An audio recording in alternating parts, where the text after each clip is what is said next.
Hello guys, welcome back to my channel মিষ্টি model. তোমরা সবাই কেমন আছো? আশা করি সবাই খুব ভালো আছেন। আমি তোমাদের ভালোবাসায় খুব ভালো আছি।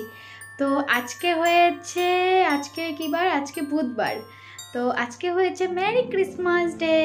তো আজকে আমরা একটু ঘুরু করতে যাচ্ছি। তো বদ্দি ফোন করে বলেছে যেতে, তো আমরা চার্চে যাচ্ছি।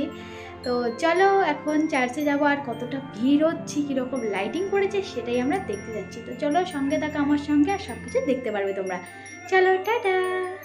তো বন্ধুরা, দেখেছো কতটা তাড়াতাড়ি আমি চার্চে চলে এসেছি। আর এটা হয়েছে কেষ্টপুরের ইমানুয়েল চার্চ। তো আমরা বদ্দিদের জন্য, বর্ষাদের জন্য আমরা অপেক্ষা করছিলাম। আর ওদের বাড়ি থেকে যেহেতু একটুখানি, এর জন্য ওরা হেঁটেই আসছিল। তো আমরা এখানে ওয়েট করছিলাম। আর যে সময়টা আমরা গেছিলাম সেই সময়টা ভিড়টা অনেকটাই কম ছিল। তো আর এখানে যে ঠিক এই জায়গাটায় আমরা অনেকক্ষণ ধরে দাঁড়িয়েছিলাম। আর আমার বরের পাশে এসে না কতগুলো মেয়ে শুধু ছবি তুলছিল। আমার না হেভি রাগ হচ্ছিলো। তখন না আমি আমার বরের সামনে গিয়ে দাঁড়িয়েছি, নে এবার ছবি নে। মানে বরের ছবি নিচ্ছিল না, চার্চের ছবি নিচ্ছিল। কিন্তু কেন ভাই, আমার বরের ছবি কেন উঠবে? আর তারপরে বদ্দিরা ফোন করলো আর আমরা চলে গেলাম অন্য আর একটা চার্চে গেলাম। আর এখানে শুধু আমাকে বর্ষা একবার বলছে, বদ্দি একবার বলছে, আর আমার বর একবার বলছে যে এটা একটা না স্কুল। মানে তিনজন ঠিক একই কথা বলছে। বলে কি জানো তো, এটা একটা স্কুল। মানে কি বলবো, তিনজনেই একই কথা তিনবার বলেছে আমাকে। যাই হোক, আমরা চার্চের ভেতরে গেলাম। এখানে না বারবার বলে দিচ্ছে যে সাউন্ড না করতে, কথা না বলতে। কিন্তু কে আর কার কথা শোনে? যখন বলে তখন চুপ হয়ে যায়। 1 মিনিটও হয় না, তাতেই আবার কথা বলা শুরু করে দেয়। আর আমি একটু ক্যামেরা করে নিচ্ছিলাম। আর জানো তো, আমি একটুখানি ক্যামেরা ভালো করে করছিলাম বলে আমাকে ছেড়ে না ওরা না বাইরে চলে গেছিলো। তারপরে আমি তো ক্যামেরা যখন ভিডিওটা করছিলাম, এই ভিডিওটা, তখন আমাকে ছেড়ে না ওরা ঘর থেকে বাইরে বেরিয়ে গেছিলো।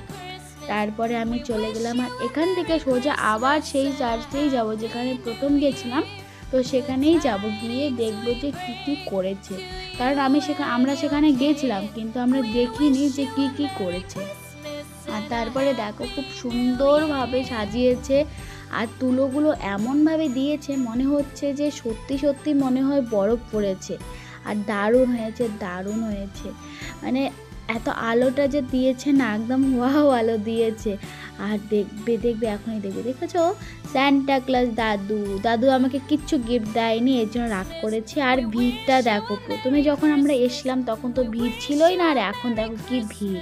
আর এই ভেতরে কিন্তু যখন গেছিলাম মোটামুটি সাজিয়েছে, আগেরটার মতো সাজায়নি, কিন্তু মোটামুটি সাজিয়েছে।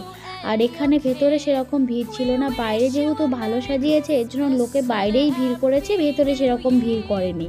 আর তারপরে আমার বর চলে গেলাম আমরা বিরিয়ানি খেতে। আর দিদি খাবে না বলে, আর অনেক কজন লোক এসেছিলো, ওই দিদি ওদের সঙ্গেই বাড়িতে চলে গেছিলো।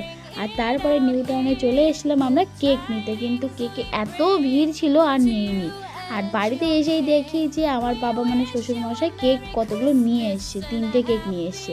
আর তারপরের দিন দেখো, বর্ষাদের বাড়িতে যাবো বলে একদম রেডি হয়ে গেছিলাম, কারণ খুব মিস করছিল, কান্নাকাটি করছে। অত বড় একটা মেয়ে কান্নাকাটি করছে। আর তারপরে ওর পছন্দের জিনিস নিয়ে আমরা চলে গেলাম ওর বাড়িতে।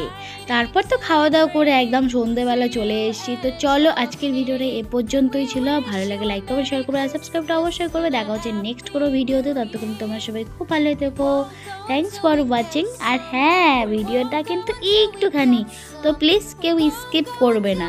আর স্কিপ করলে কিন্তু সবাইকে লাল মুন্ডু। চলো টাটা।